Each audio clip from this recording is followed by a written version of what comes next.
සුබ දවසක් වේවා හැමෝටම. අදත් ඔයාලා එකතු වෙලා ඉන්නේ වාස්තු විද්‍යාව සහ නිදන් වස්තු කියන YouTube channel එකත් එක්ක. කලින් වීඩියෝ එකේදී මම ඔයාලට කියලා දුන්නා කොහොමද ගිනි කතිරය අඳුරගන්නේ කියලා.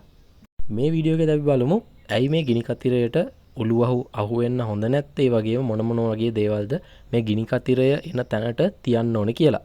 මම කලින් වීඩියෝ එකේදී කිව්වා වගේම මේ තියෙන ඉතාම සරල වැඳගත්තු නිවාස සැලසුමක්. ඒ වගේම මේ එක් සකුරු වලින් දක්වලා තියෙන්නේ උළුවහු දොර ජනෙල් තියෙන ස්ථාන 4ක්. ඒ වගේම මේ සැලසුමේ කොන් 4න්, ඒ කියන්නේ කෙළවරවල් 4න් ඉරිකැලි දෙයක් ගහලා තියෙනවා හරහට. එතකොට මේ තමයි ගිනි කතිරය කියන එක. හරි, නිවසක් හැදුවම නිවසක වහලේ ගැහුවම මෙන්න මේ වහලේ මුළු බර මේ කියන රේඛාව හරහා තමයි ගමන් කරන්නේ. මේ කියන රේඛා දෙක හරහා තමයි ගමන් කරන්නේ. එතකොට මේ නිවාස සැලසුමට අනුව මේ ගිනි කතිරය මතින් තමයි මේ උළුවහු ජනෙල් පිහිටලා තියෙන්නේ. මේ ඉරිකැලි දෙක නිකන් කතුරක හැඩයක් නෙගන්නේ. අන්න ඒ නිසා තමයි පැරැන්නන් විසින් මේකට ගිනි කතුර කියලා නම තියලා තියෙන්නේ. වහලේ මතින් ලැබෙන සම්පූර්ණ බර පොළොවට කිසිම ප්‍රශ්නයක් නැතුව බෙදා හැරියොත් තමයි ඒ ගෙදර ආරක්ෂිත වෙන්නේ. ඔයා හිතන්න සම්පූර්ණ බර උළුවස්සක් මතින් ගියොත් එහෙම මැද හිස් අවකාශයක් තියෙන්නේ. එතකොට නිවසේ වහලේ බර වැටෙන්නේ අර උළුවස්සක් හරහා. එතකොට ඒක අනාරක්ෂිතයි.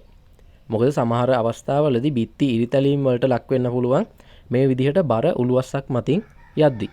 වර්තමානයේ ගහන වහලවල් වල විවිධ ක්‍රමයකට ගහන. එතකොට පරාලේ එහෙට මෙහෙට දාලා එක හැඩවලට ඒ වගේම ස්ලැබ් දාලා මේ විදිහට තමයි වර්තමානයේ වහලවල් ගහන්නේ.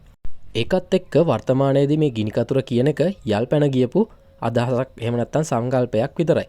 මේ ගිනි කතුර එකතු වෙන මැද ලක්ෂයක් තියෙනවානේ. මෙන්න මේ ලක්ෂයට තමයි බ්‍රහ්මපාදය කියලා කියන්නේ. අතීතයේදී මේ බ්‍රහ්මපාදයේ පෑගෙන ස්ථානය අසුබ ලකුණක් කියලා තමයි පැරැන්නෝ හැඳින්වුවේ. කියන්නේ මේ බ්‍රහ්මපාදයේ එන තැන නිතර පෑගෙන්න හොඳ නැති තැනක් කියලා තමයි කිව්වේ. එහෙම කියන්නත් හේතුවක් තිබ්බා. ඒකට හේතුව තමයි වහලේ සම්පූර්ණ බර මේ ලක්ෂයට වැටෙන්නේ. එතකොට මේ ස්ථානයට තමයි සම්පූර්ණ බර වැටෙන්නේ. පැරන්නන්ට ඕන වුණා මේ ලක්ෂය එහෙම නැත්නම් බ්‍රහ්මපාදය මගහැරව ගන්න. ඒ නිසා වුන් නිවාස සැලසුම් කිරීමේදී නිවසියන් ගමන් ගන්නා ස්ථානයට හසු නොවන පරිදි බිත්තියක් අයිනකට, එහෙම නැත්නම් බිත්ති කබඩ් එකක් අසලකට, මේ වගේ තැනකට බ්‍රහ්මපාදය එන විදිහට නිවාස සැලසුම් කරා. එතකොට හැම පැත්තෙම බලලා තියෙන්නේ නිවසියන්ගේ ආරක්ෂාව.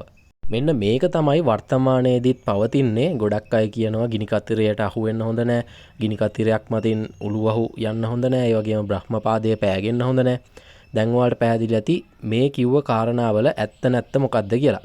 ඇත්තටම මේ බ්‍රහ්මපාදය කියන තැන නිතර පෑගෙන්නේ නැති තැනක් වෙනවා නම් හොඳයි.